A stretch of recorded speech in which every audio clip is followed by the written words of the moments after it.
Morning, everyone. We have important work to do in just a few days.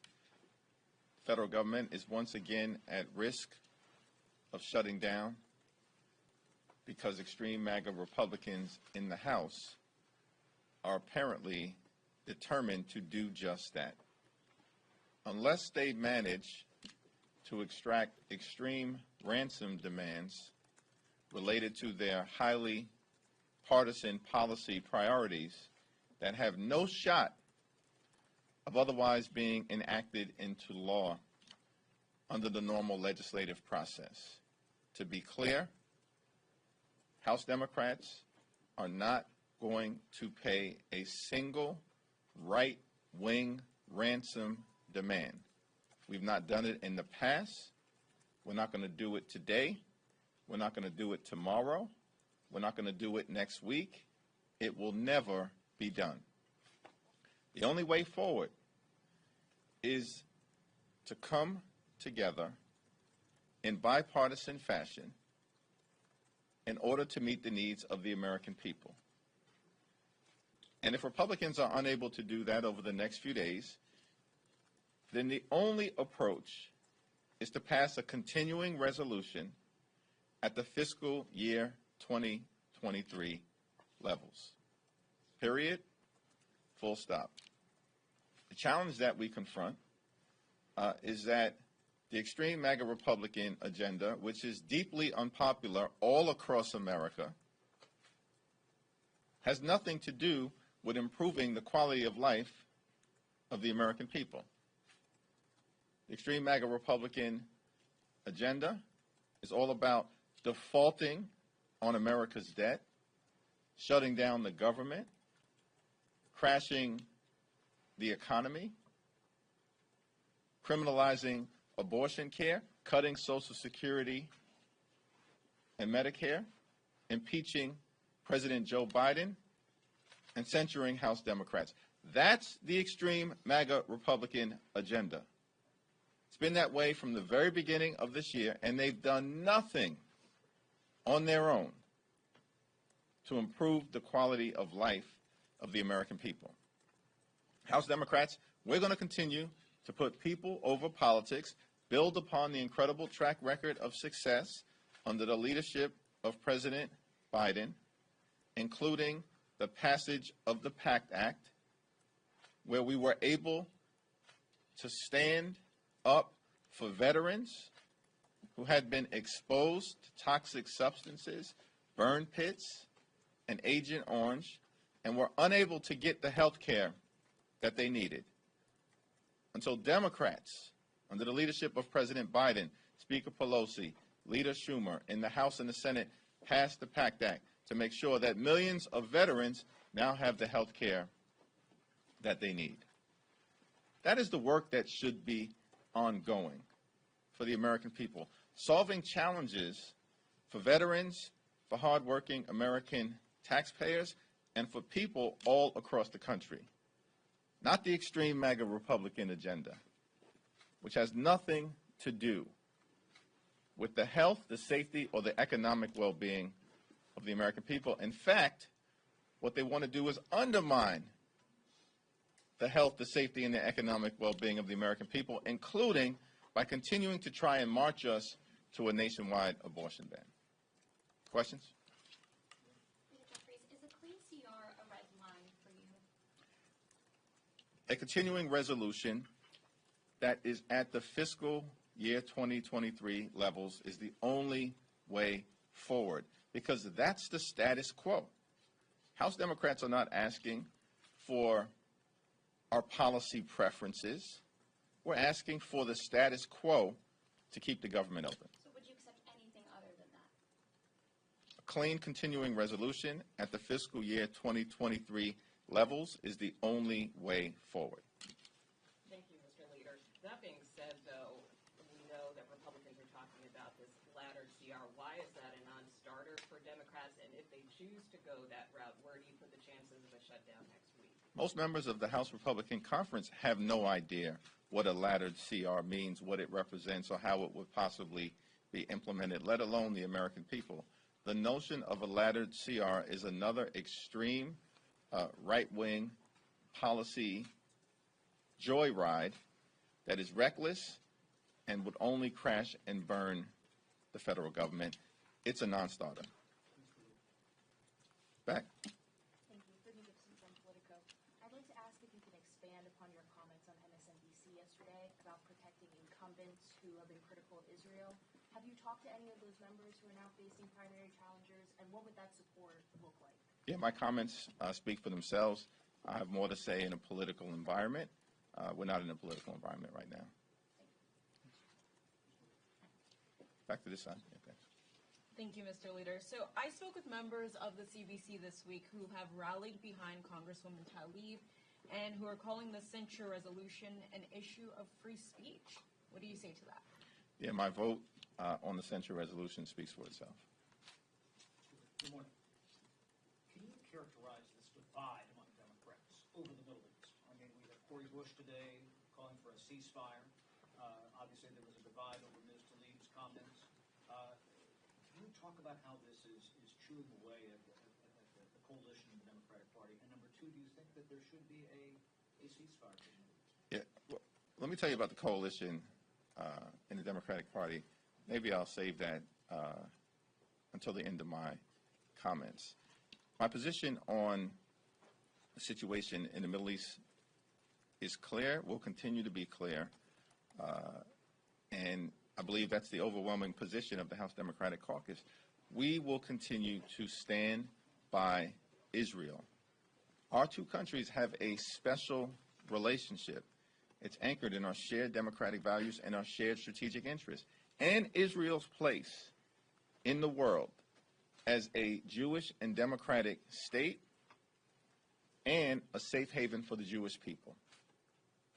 The events of October 7th, in my view, make clear why Israel must remain a safe haven for the Jewish people.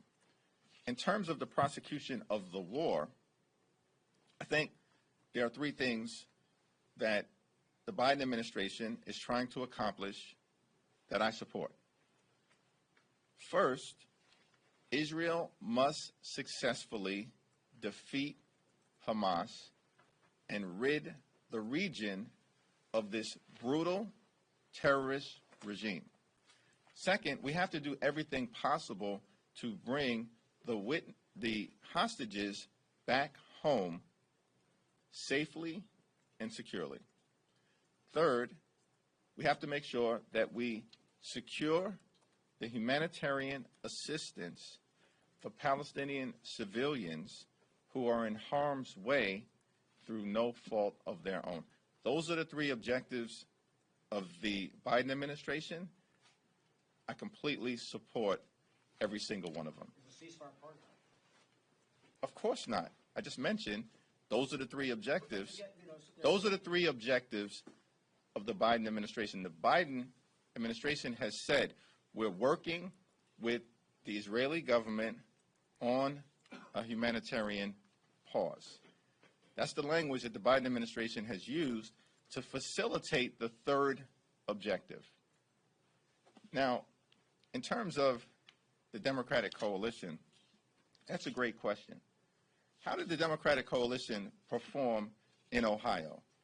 Decisively defeated the forces that want to criminalize abortion care and impose a nationwide ban. That's the extreme MAGA Republican forces on the run in Ohio. How did the Democratic coalition perform in Virginia? Notwithstanding the efforts of the Republican governor of Virginia to take complete control of the legislature, the Democrats won decisively, even flipped a chamber in an off-year election. That's unheard of in modern American politics. How did the Democratic coalition perform in Kentucky, a deep red state? Well, the incumbent Democratic governor improved upon his margins from 4 years ago in a state that isn't even close in a presidential cycle. We can go on and on. In statewide contests all across the country, including in Pennsylvania. That's the lesson of this week as it relates to the performance of the Democratic coalition. Not speculation, not hyperventilating, actual results from the American people. To me, that's what matters more than anything else. Sir, you guys pulled back on this privilege resolution to censure Congressman Mast yesterday. How concerned are you about this continued censure, tit for tat, and all of these privilege resolutions coming to the floor? There is no censure tit for tat. What has happened is that the Republicans have weaponized the vehicle of the censure. Why? Because they have no agenda. They have no vision. They have no ideas. They have no legislative track record. They have no data point of progress related to improving the lives of the American people. And guess what? That's why the extreme MAGA Republicans are on the run politically. That's why they were devastated in state after state after state. We're talking about states that are in the red column. And it's because they've got an extreme MAGA Republican problem as it relates to the American people understanding that they're not interested in solving problems, in creating a healthy economy, in dealing with affordability issues. We're still ready, willing, and able to work with our Republican colleagues in a bipartisan fashion. Seems to me that it would be in their best interest to do so. We were told that Republicans would get tired of all the winning. How's that working out? I'm wondering if you consider the size of the national debt a concern in the budget deficits. Obviously, you disagree with Republicans on how to handle it, but I'm wondering if there's anything you think should be done other than higher taxes on the wealthy. Yeah, 25% of America's debt. 25%. And we've now been a country for 247 years. 25% of America's debt was accumulated during the 4 years of the Trump administration. So, yes, we should look at some of the policies of the Trump administration, such as the GOP tax scam, where 83% of the benefits went to the wealthiest 1% in America, and our children and grandchildren were asked to shoulder $2 trillion worth of debt to pay for the lifestyles of the wealthy, the well-off, and the well-connected, who weren't even asking for a dramatic tax cut? Yeah, that's a problem. The interesting thing is that when you look at the Democratic track record, we actually reduced the deficit. Bill Clinton inherited a deficit and turned it into a surplus. President Barack Obama inherited a $1.5 trillion deficit and 2 failed wars, as well as a great recession, and turned that $1.5 trillion deficit into a $500 billion deficit, cutting $1 trillion. And despite all of the problems inherited by President Biden, because the previous 4 years was a complete and total train wreck, President Biden was able to oversee one of the most productive Congresses in American history, American Rescue Plan, Infrastructure Investment and Jobs Act, PACT Act, gun safety legislation for the first time in 30 years, CHIPS and Science Act, which brought domestic manufacturing jobs back home to the United States of America, and the Inflation Reduction Act, striking a blow against the climate crisis, lowering prescription drug prices, including dropping the price of insulin to $35 a month, and did all of that while reducing the deficit by $1.7 trillion. So our view is that, yes, we are going to continue to deal with our debt and deficit problems because Democratic presidents have always done it. The problem actually comes from the extreme MAGA Republicans. They talk a good game. Their track record is horrible. On Tuesday night, obviously there are several Biden-won districts on Long Island, and and the GOP made some inroads there, including in Suffolk County. What is your assessment of what's going on Long Island? Is winning there still part of the calculus for you to win control of the House next year? And if so, how do you reverse the trends there? Well, the interesting thing is that the Suffolk County District was held by Lee Zeldin for the previous 6 to 8 years. And so it was won by a Republican. It's fascinating to me. It tells you the kind of position that my friends on the other side are in. Decisively win in Ohio. Decisively win in Virginia. Decisively win in Kentucky. Decisively win in New Jersey. Decisively win in Pennsylvania. Win seats that were trending in the other direction in South Brooklyn. Flip seats in Rockland County, New York 17. And despite all of that, we hear about Suffolk County. A seat that Republicans have held for the last 5 terms. So do I think that that is in any way indicative of their prospects in November of 2024? It's a laughable prospect. It tells you how desperate they are. And all we're saying is the politics are going to be the politics. I think we've got a tremendous amount of momentum, but there should be a time and place to govern. We want to put people over politics. We want to deal with the child care issues that exist in America right now.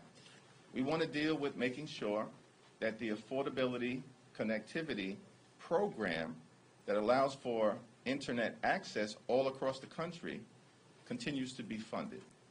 We want to make sure that there's disaster assistance for the American people. These are all requests made by the Biden administration that we should meet because it helps everybody. In urban America, in rural America, in suburban America, in small town America, in the heartland of America, in Appalachia. We're just asking our Republican colleagues to join us to make a difference for the American people. But what we hear from them is that we will never put people over politics. Sad. I want to go back to something you set up at the top, where you said the number in the CR has to be the FY23, the current spending. But that's our position. But the Democrats would insist on policy preferences. Is there some leeway there where basically you guys could give in a little bit on some policy riders in order to if you got the FY23 numbers? There is not an extreme MAGA Republican policy rider that I think we would find acceptable. Are we going to agree to further criminalize abortion care? Are we going to agree to a nationwide abortion ban? Are we going to agree to gut programs within the military designed to make sure that our military is broadly representative of our society?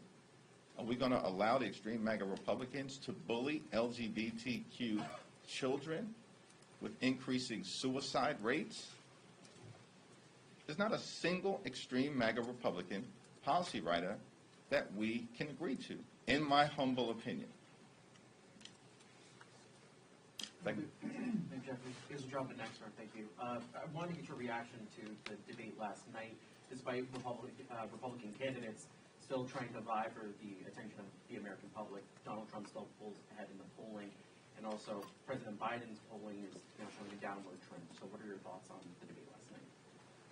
I haven't had the opportunity to see it, process it, or think about it. Thank you, Mr. Leader. On Tuesday, Gabe Amo was elected to become the 60th member of the Congressional Black Caucus, the most in the caucus's history. You're one of the more prominent members of the caucus. I'm curious to know your thoughts about the growth of the group and what you hope Mr. Amo brings to the larger, broader House of Black Caucus. First of all, my mother may think I'm one of the more prominent members of the CBC. I'm not sure how the CBC feels.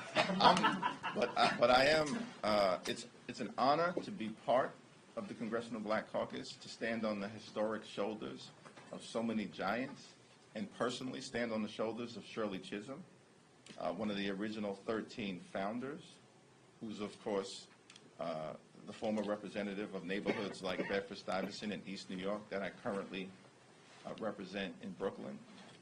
It's an incredible milestone.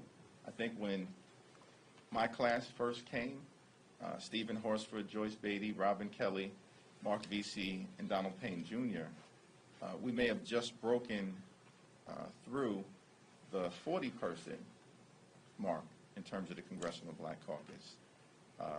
And then over the last 10 years, we've broken through the 50-person mark. And now with the historic election of Gabe Amo, replacing my good friend David Cicilline, to hit that 60-person number, I think is an incredible milestone. Congressional Black Caucus is not just an important part of the House Democratic Caucus family, but the Congressional Black Caucus is the conscience of the Congress in so many ways, fighting for social justice and economic justice and racial justice to lift up all Americans. And what's also interesting is that a significant number of the Congressional Black Caucus members don't represent majority minority districts. Further evidence of the progress that we've made since 1971, when those 13 incredible members, Lou Stokes, Charlie Rangel, John Conyers, Shirley Chisholm, and so many other legends, first had the wisdom and the foresight to start an incredible organization. Can you talk about your agenda in Puerto Rico this weekend? You are going tomorrow there? Yeah, I look forward to participating with Chairwoman Nanette Barragan and the Congressional Hispanic Caucus as part of the continuing Congressional Hispanic Caucus on the Road series, which will make a stop in Puerto Rico to honor Puerto Rican veterans on Veterans Day as it's celebrated tomorrow, and to talk about the things that we need to continue to do to support our veterans from Puerto Rico and throughout the mainland of the continental United States. Any meeting with political parties there? I have no meeting planned with any political parties on the ground. I think the governor of Puerto Rico is hosting an event with the governor of New York that I hope to be able to attend. Thanks. Now, you've been critical of Republicans for pushing for spending cuts past the debt ceiling agreement, but are Democrats in many ways falling back on their end of the deal by pushing a $105 billion emergency spending package?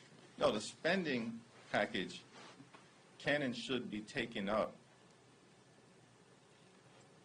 in a manner that is different from the agreement related to the end of the year spending levels, both on the national security side as well as on the domestic side. And so one has nothing to do with the other. These are emergency requests that are being made by President Biden that I think should be taken up and debated and put on the floor for up or down votes. Now, Senate Democrats and Senate Republicans have agreed to the top line spending numbers that was part of the Bipartisan Fiscal Responsibility Act. House Democrats have agreed to the top line spending numbers that were part of the Bipartisan Fiscal Responsibility Act. President Biden has agreed to the top line spending numbers that were part of the Bipartisan Fiscal Responsibility Act. The only group that's out there on an island, as has been the case from the beginning of this Congress, are the extreme MAGA Republicans, who broke the agreement that they not only insisted they negotiate, but passed into law with about 2/3 of the House Republican conference supporting the Fiscal Responsibility Act. And then a week later, they broke their word. And all we're asking is that in this town, as we try to make progress for the American people, that people keep their word. Perhaps nothing more significant than that. Not just for member-to-member relationships, but for the American people. I just want to make sure, is there any other additional questions that people haven't asked questions yet? Thanks. I wanted to follow up on. You asked a question already, is that right? Okay, I'm Can I sorry. get a second? Yeah. Can I get a second? Sorry. Yeah. So we're, as I got to spread the love. It's the Brooklyn way. Shutdown is rapidly approaching. Speaker Mike Johnson doesn't seem to have unveiled the plan that we know of as of yet. Do you think this is a knock-on effect that he's so new to his job? What do you make of the lack of a plan so close?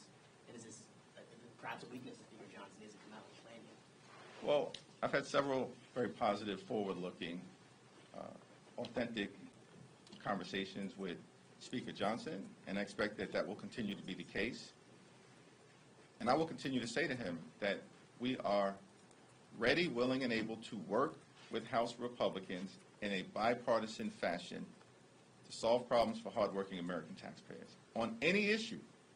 But at the same time, we will continue to push back against Republican extremism whenever necessary. We have laid that framework out since January 3rd, and that will be the approach that we continue to take. It's what we did with the prior speaker, and it's what we'll continue to do with Speaker Mike Johnson. He's got issues that he has to work out in his conference, but those are issues for him to work out. And I hope we can find a partnership for the American people, not as Democrats or Republicans, but as Americans. Last question. You asked already, right? No. Okay, yeah. Leader Schumer has reported. A lot of people in the room today. Okay, thank you. Last question, yeah. Leader Schumer is reportedly preparing to move towards some kind of CR in the Senate. Have you been looped in on that, or has there been coordination between you and him on that CR? Yeah, I've spoken both to the White House as well as to Leader Schumer on a wide variety of issues, including the progress that hopefully will continue to be made in a bipartisan way in the Senate. I've got full, complete, and total confidence in Leader Schumer's ability to get this done. Thanks, everyone. Thank you.